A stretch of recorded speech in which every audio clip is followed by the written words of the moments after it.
안 믿는 분들 중에서도 예수의 탄생, 역사적으로 예수께서 탄생하신 것을 믿는 분들이 많이 계십니다. 그런데 그분들이 신앙으로 나오지 못하는 이유에 대해서 사람들이 많이 질문했을 때 그분들의 대답이 무엇이냐면, 그리고 오시긴 오셨는데 달라진 게 뭐냐? 2000년 전에 오셨는데 왜 세상이 달라진 게 없이 이 꼴이냐? 이렇게 보통 말씀을 하십니다. 특별히 달라진 게 없지 않느냐? 막 사람들이 선해진다든지 혹은 전쟁이 완전히 사라진다든지 그것도 아니지 않느냐? 특별히 종교라는 이름으로 얼마나 더 많은 피가 흘려졌느냐라고 얘기를 하시더라고요. 멀리서 찾지 않아도 연말쯤 되면 이제 제가 아는 한 친구 얘기가 생각이 나는데, 그 친구가 결혼 때문에 교회에 온 친구였습니다. 그러니까 자매가 교회 다니지 않으면, 예수 믿지 않으면 너와 결혼을 하지 않겠다라고 해서 교회를 왔는데요. 한 1년쯤 됐었습니다. 그래서 제가 한번 물어봤습니다. 예수 믿고 나니까 어떻느냐? 그 친구가 고개를 갸웃하면서 하는 얘기가 무엇이냐면, 제 인생이 극적으로 한 번에 뭐가 바뀌었는지는 모르겠습니다 라고 얘기를 하더라고요. 극적으로 한 번에 무엇이 바뀐 것은 본인이 느끼지 못했다라고 얘기를 합니다. 또 아는 교수님이 계신데 사모님께서 예수님을 믿게 되셨습니다. 그래서 사모님만 열심히 가시다가 드디어 이제 교수님도 정년 은퇴를 하셔서, 당신도 이제 할 일이 없으니까 나랑 같이 교회를 가자라고 데리고 가셨습니다. 그런데 이제 60년 넘게 습관이 안 돼 있다가 교회를 가려고 하니 얼마나 힘들겠습니까? 그래서 목사인 저에게, 제자인 저에게 전화를 해서, 야, 나 요새 교회 나가는데 너무 힘들다. 뭐가 그래 힘듭니까? 토요일 날 술을 좋아하는 술을 못 마신다. 왜요? 차를 몰고 집사람하고 교회를 가야 되는데, 아이고, 그거 아침에 음주 단속이 걱정이 돼서 술을 못 마신다. 그리고 우리 사는 동에 내가 교회 가는 게 소문이 나서 저기 밑에 흡연장 가서 날 흡연을 했는데 못 내려가겠다. 말씀을 하시더라고요. 아, 참 인생이 극적으로 바뀌셨네요 라고 얘기를 했는데, 그럼에도 불구하고 이 예수 믿는 게 나에게는 참 어렵다 라고 말씀을 하셨습니다.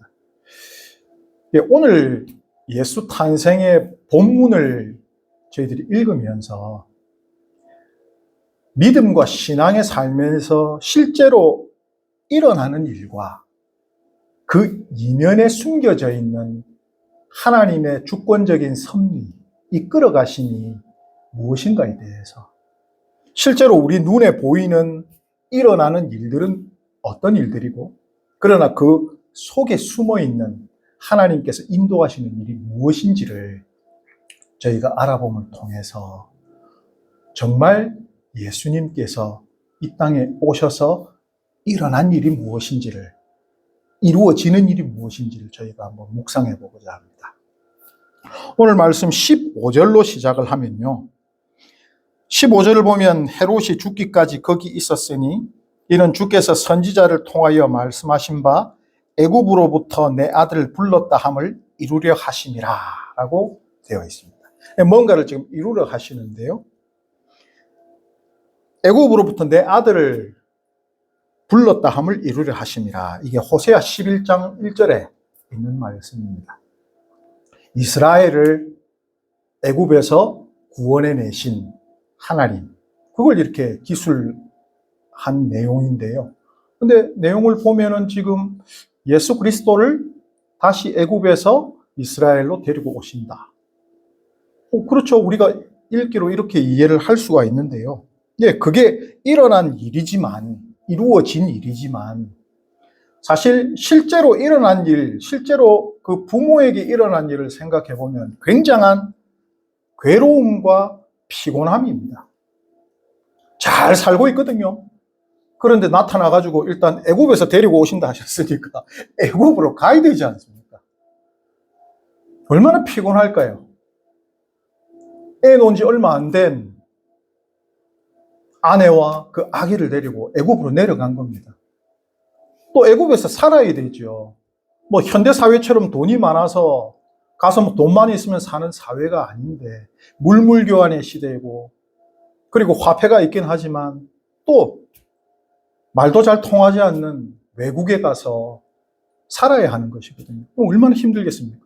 얼마나 피곤하고 얼마나 귀찮고 얼마나 괴로운 일이겠습니까? 실제로 지금 눈에서 일어나는 일은 괴로움입니다. 피곤함과 괴로움. 그리고 18절 말씀입니다. 라헬이 그 자식을 위하여 애곡하는 것이라. 그가 자식이 없으므로 위로받기를 거절하였도다 함이 이루어졌느니라. 예레미야 31장 15절 말씀인데요.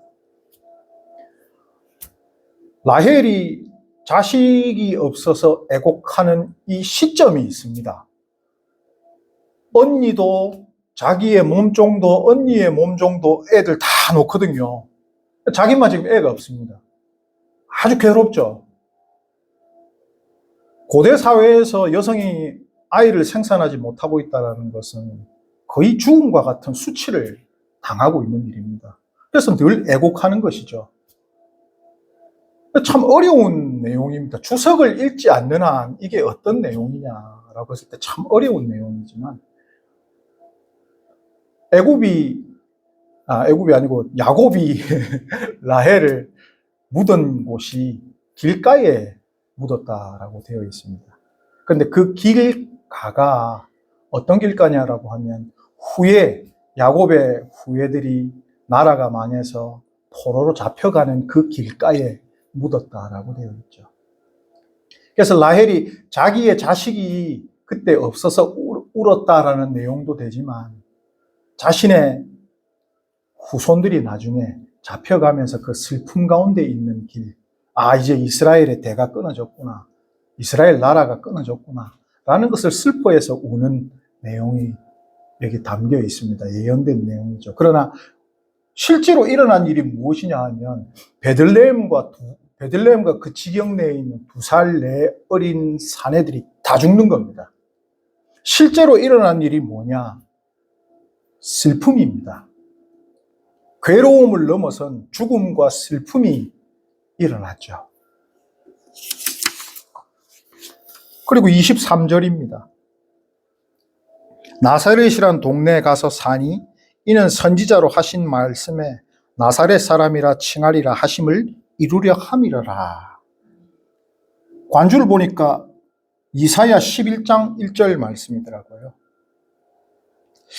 부모가 애굽에서 올라왔는데 다시 고향으로 돌아가는 게 맞겠죠.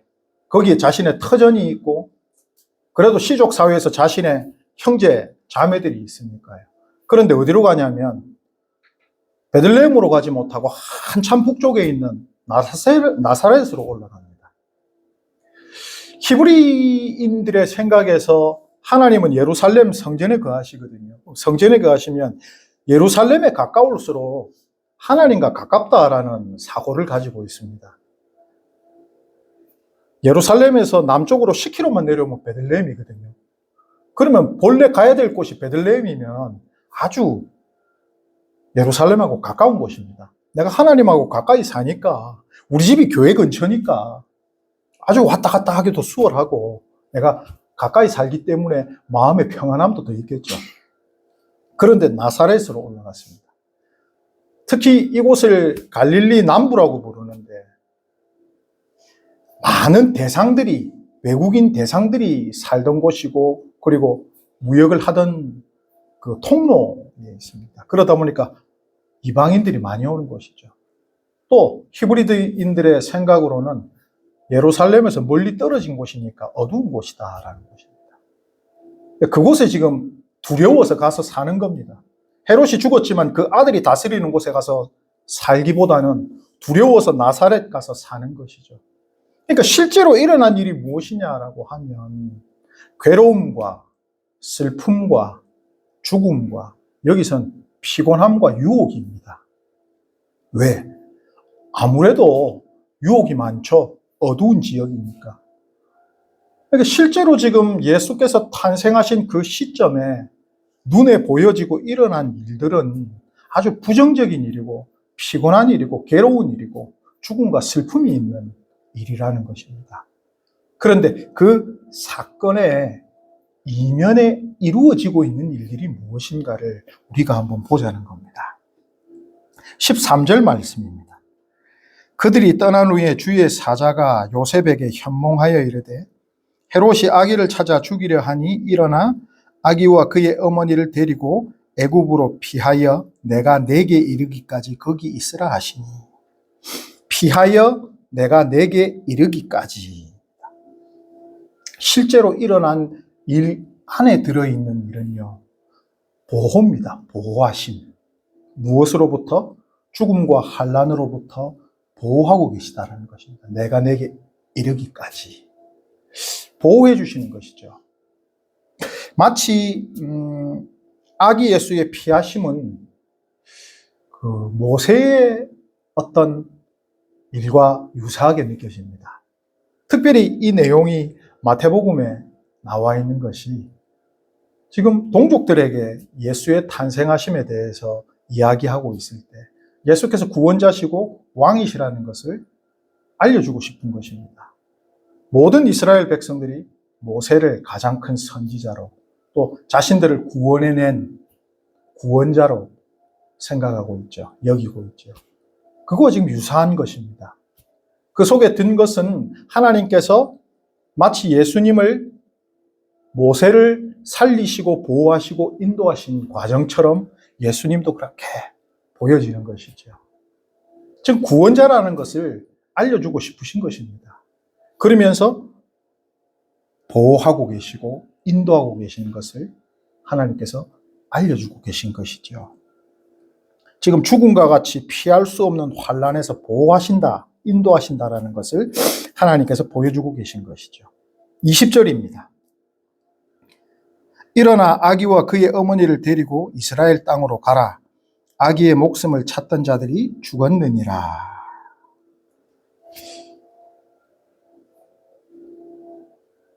이게 예레미야 31장 15절 내용이라고 했는데 16절에서 17절 내용을 보면 이렇게 되어 있습니다. 여호와께서 이와 같이 말씀하셨느니라. 내 울음소리와 내 눈물을 멈추어라. 내일에 삭슬 받을 것인즉 그들이 그의 대적의 땅에서 돌아오리라. 여호와의 말씀이니라. 너의 장래에 소망이 있을 것이라.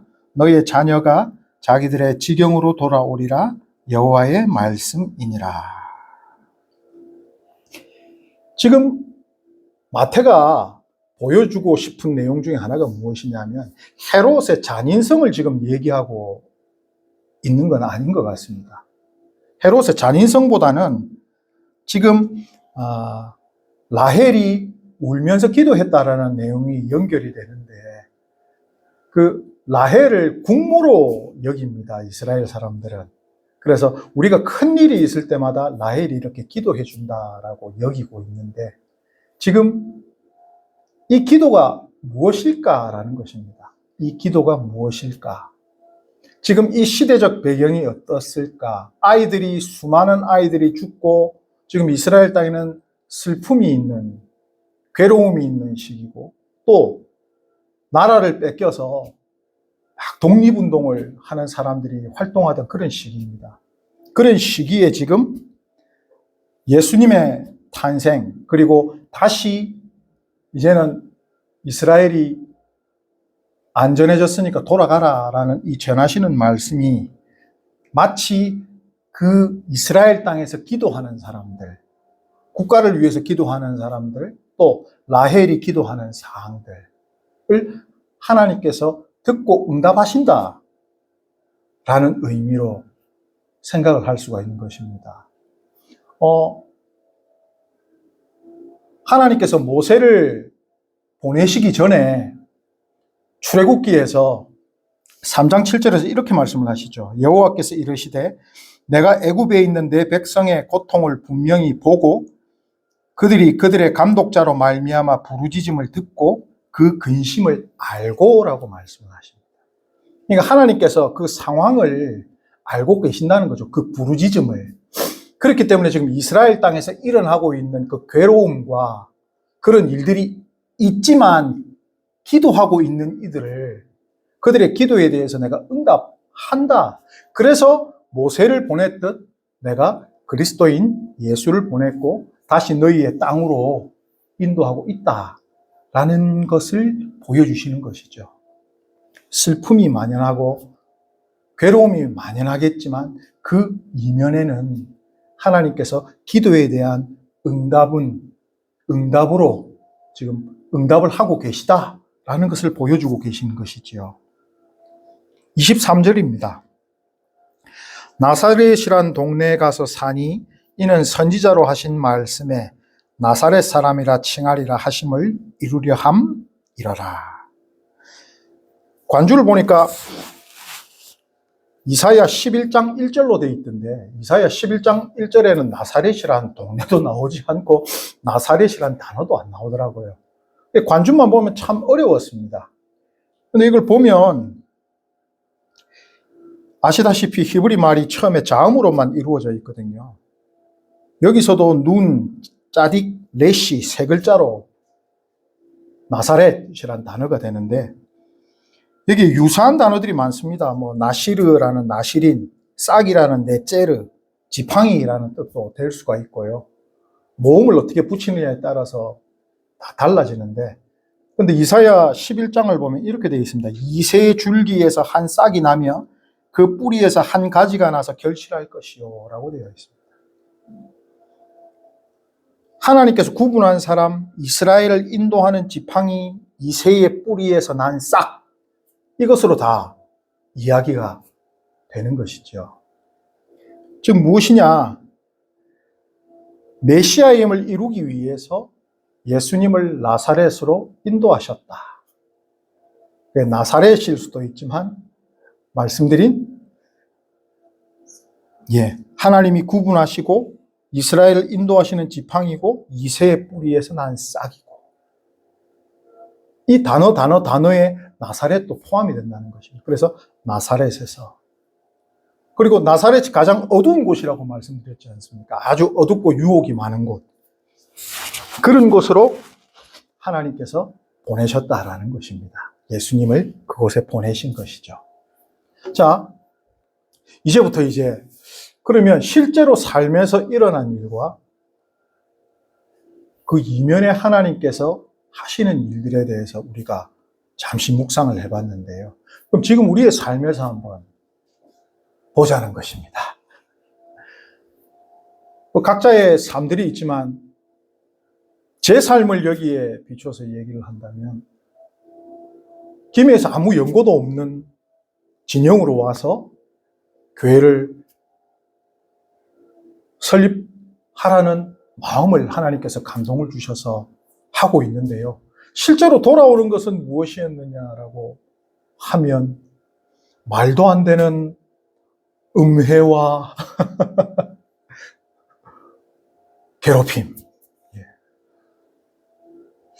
그리고 좀 더 크게 대한민국을 지켜보자면 왜 이런 일들이 일어나서 국민들이 뽑은 대통령이라지만 잘못을 저질러서 탄핵을 당하고 왜 이런 일들이 지금 이 시대에 이때에 일어나고 있을까를 생각을 합니다.